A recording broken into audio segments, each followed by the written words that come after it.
welcome back. It's Jerry again with Sky Management, and today I'm here to give you a quick tip on something that we found very helpful in the apartment industry. One call that we get very often is that, hey, I've got water that's leaking underneath my sink. But unfortunately, most of the times when we get that phone call, the water has already done damage to the lower part of the cabinet.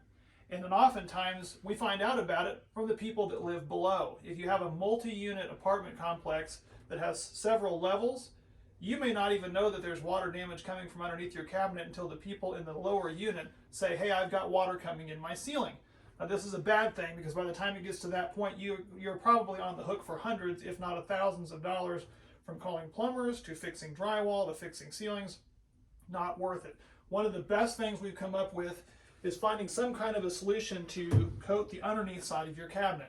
Now this is a cheap alternative.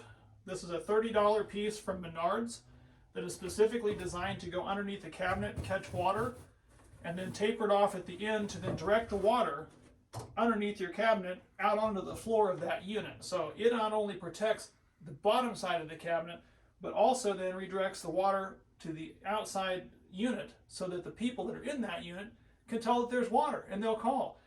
Because 9 times out of 10, they won't call you because they truthfully just don't know that what's going on under there, because people don't open these cabinets that often.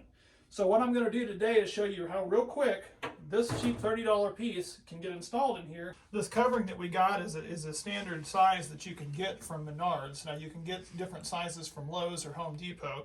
This one comes in a 34.5-inch width, which is standard for a 36-inch cabinet. Now this is typically the size that we're going to keep with us because some of our cabinets in our units are in fact 36 width, other ones are 32. In this particular case, this one is going to have to get cut. If we measure it, where I'm going to need is about a little over 31 inches. So what I'm going to have to do is measure the back side of this and score it with a utility knife, and then I'll be able to install it. We've measured it out, it's about 31.25 inches. So what I'm going to do is lay this out like you normally would and mark it like I have there at 31.25 inches. You're going to mark it in a couple of places at 31.25 inches so that you have your destination points there. It's always a good idea not to cut with a razor blade onto a surface that you plan on keeping, such as floors, hard floors, carpeting. So I'm going to put a safety piece underneath there. Then using a straight edge type material, you can go ahead and line those marks up.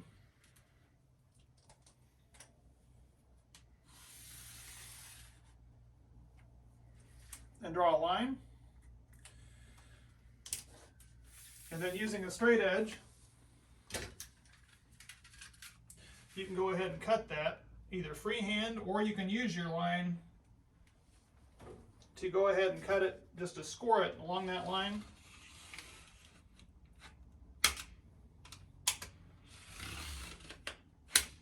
And then you should just be able to snap that and break that off. Like that. Now we're ready to install. Now that we've got our piece cut, it's just a matter of putting it in place.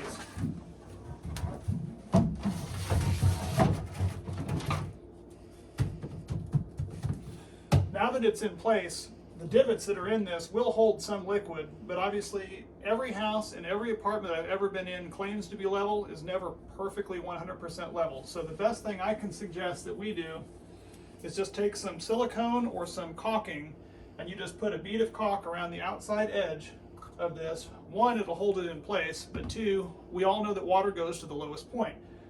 Now that there's water that will drip into this, it won't be able to go around the back edge, and the only way for it to go is right out the front onto the floor, and your residents will know.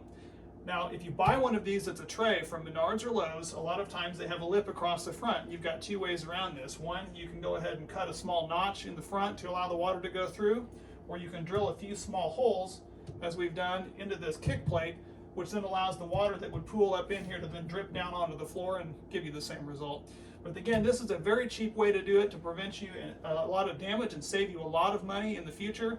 We would highly recommend you do this as a preventative maintenance in all of your units. However, if for some reason you don't, you can do them as you do turns. You'll thank us later.